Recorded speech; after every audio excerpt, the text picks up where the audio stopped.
Hey there, welcome to Violet's DIY Style. I'm Violet. If this is your first time to my channel, welcome, and I hope you consider subscribing. And also, if you enjoyed this tutorial, don't forget to give me a big thumbs up and share with friends and family. So today I'm going to share with you these adorable 2020 Christmas ornaments and also my before and after of my kitchen renovation. Here is the kitchen before. As you can see, it was very outdated. So I'm going to share a few tips of what we did and where we purchased certain items in order to help our budget for the remodeling of the kitchen and dining room. So I hope these tips help you if you decide to remodel any room in your home. The first tip is if you're going to remodel and you need new cabinets, try to look for an outlet or a warehouse to purchase those cabinets because you're going to purchase high-end, good quality cabinets at a budget-friendly price. You can do the same thing with tile. If you're looking for tile, try to find an outlet or a clearance tile, and that'll help your budget as well.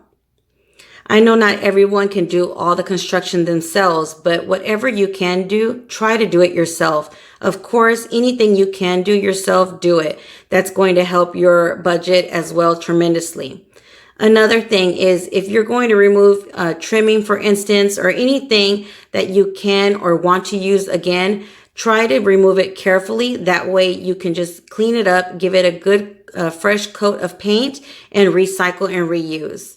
Another thing, if you're going to remove tile like we did here, try to do all the demolition yourself, or at least some of it. That way, basically, you're going to give that contractor a clean coat, a clean surface, and that in turnaround is going to help your budget because they don't have to do it. If you can, or if you want to, try to lay your tile, do that as well. Here you can see my son and my husband laying down the new flooring. So that's going to help your budget as well. But I know not everyone can do that. But again, if you can do the demolition part, that's going to help. Another thing that will help is try to paint your own walls. If you can do this part, that's going to help too with your budget. So I hope all these little tips do help you stay on budget and encourage you to remodel any room in your home. So here you can see where they actually added the cabinets into my kitchen. We still needed to add the microwave and change the light fixture. But you can see here how the cabinet's starting to look. We still needed the countertop as well. Here is again the picture of the way it looked before. And I truly apologize for not being able to get any better footage or pictures. I just really honestly forgot to take more pictures and videos, but hopefully you'll be able to see the difference in transformation and what we did.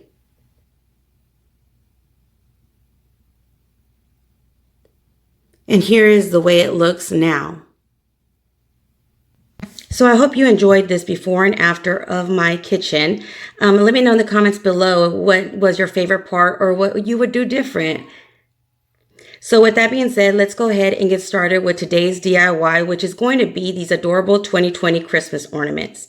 What you're going to need is basically any ornament from Dollar Tree or anywhere, as long as it's a wooden one. I just think they look more adorable wooden. And then what you're going to do is go ahead and paint it any color of your choice. I'm using this Waverly chalk paint and antique wax color, which is just basically a dark brown. And I just sponged it on the front and back of my wooden plaque. I want to say this is an ornament, but I don't think it really is considered an ornament because it wasn't in your Christmas section. It was actually just in the crafting area. So next, what you're going to do, if you have a Cricut like I do, just go ahead and print out anything that you want to add to your ornament. For instance, this one, it just says stay home, and it's just that funny little roll of toilet paper right in the center, and then I printed out the 2020 to put underneath it. Now, if you don't have a Cricut, don't feel like you can't do this, because if you feel comfortable with your handwriting, you can easily use markers and just write onto your wooden plaque, or you can even use stickers for your ornaments. So those are two other options you can do.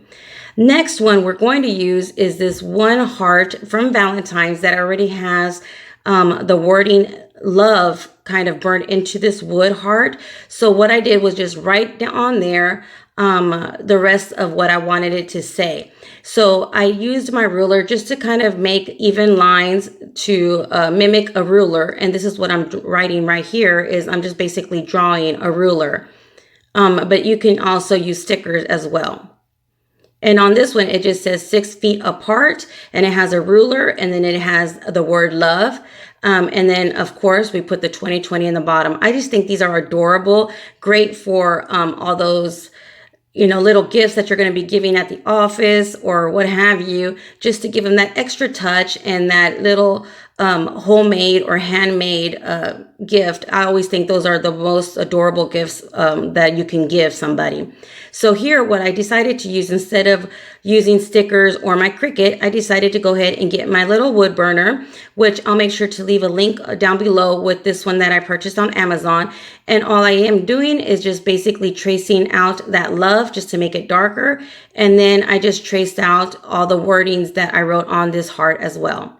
So these are just 2 adorable DIYs that you can make for gifts or just for your tree themselves, just so you won't forget 2020 and what kind of a year it was. So next, what I did was just grab some jute twine and add my little hanging device right on top of my heart. And then I decided to go ahead and add a little bow as well. Using the same jute twine, you can use ribbon. You can even make this more glittery. I mean, there's just endless ways of doing kind of Christmas ornaments. So let me know in the comments below which one was your favorite and what would you do different as well. So this is the way they look around the lights.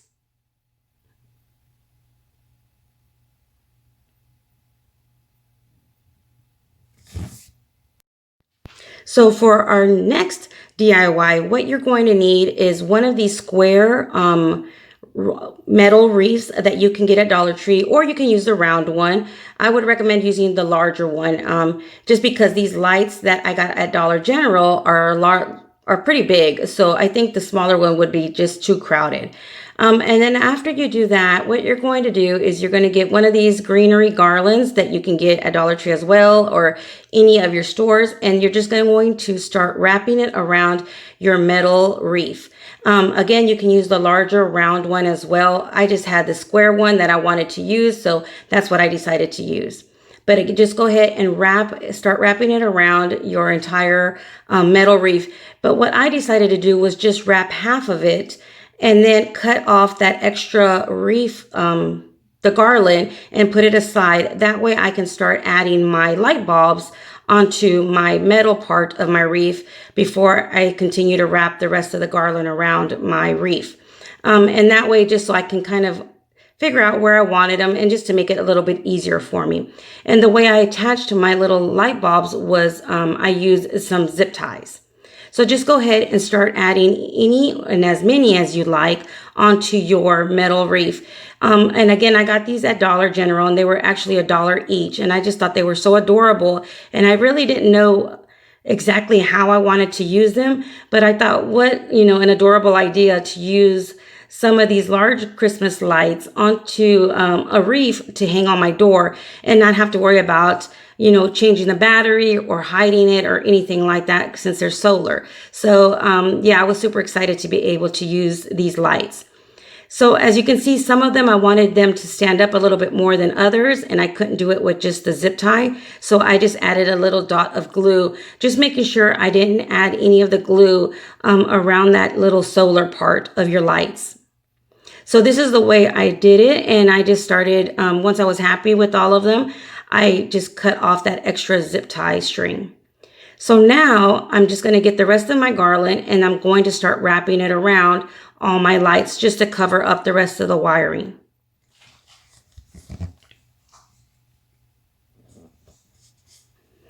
And I was so excited when I made this wreath. Now I want to go and pick up some more of these lights. That way I can make a garland to wrap around my staircase as well, because I think that's just so adorable. And I won't have to worry about getting so many wired lights or worried about changing the batteries or anything like that.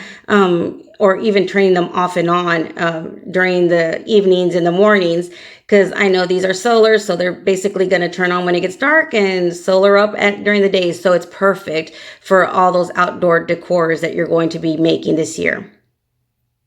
So once I was done, I just went ahead and decided to make a bow to add to the top of my wreath. And I'm just using this snowflake one that's red, and of course it's wiring. And basically I'm making it about 10 to 11 inches in width, and then I'm just going to start folding it into itself to start forming my bow. And you can wrap it around as many times as you like, just depending on how big of a bow you want to make it. I typically try to wrap it around at least 3 to 4 times. That way it can have, about an 8 or a 6 loop bow. Once you're done and you've wrapped it around as many times as you like, go ahead and just cut off any of that extra ribbon. And I typically use the extra ribbon for my tails of my bow. So after I did that, I went ahead and just started using another ribbon, but this ribbon is also from Dollar Tree, but it doesn't have the wiring. It's more of that burlap ribbon, but it does have a lot of cute words for Christmas on here. So I went ahead and decided to go ahead and use this one as well. And again, you just wrap it around within itself to form that one big loop in order to form your bow. So again, once you've wrapped it around as many times as you like, go ahead and cut it off and then use that extra ribbon for your tail.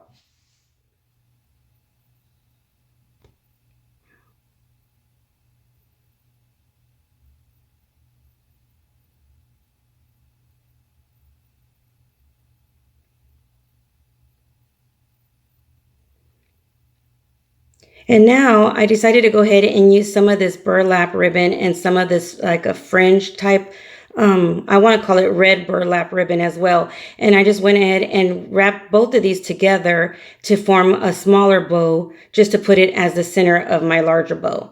So once I've crossed both of the larger ones, I'm going to go ahead and add my tails to the back to make sure that I put them right in the center as well. And then I'm going to add the smaller bow on the top part. So this is the way the back is going to look. Basically, you're just forming a lot of X's. And then I grabbed one of the greenery garland twist ties and I'm going to tie it all together. And this is the way the top looks. Make sure you wrap it on the top part of your bow, not in the back part, and then wrap it around towards the back. That way it'll be nice and tight on both sides. And then just go ahead and fluff it up and just place it onto your wreath wherever you like. I'm placing it right at the corner of the top part of my wreath.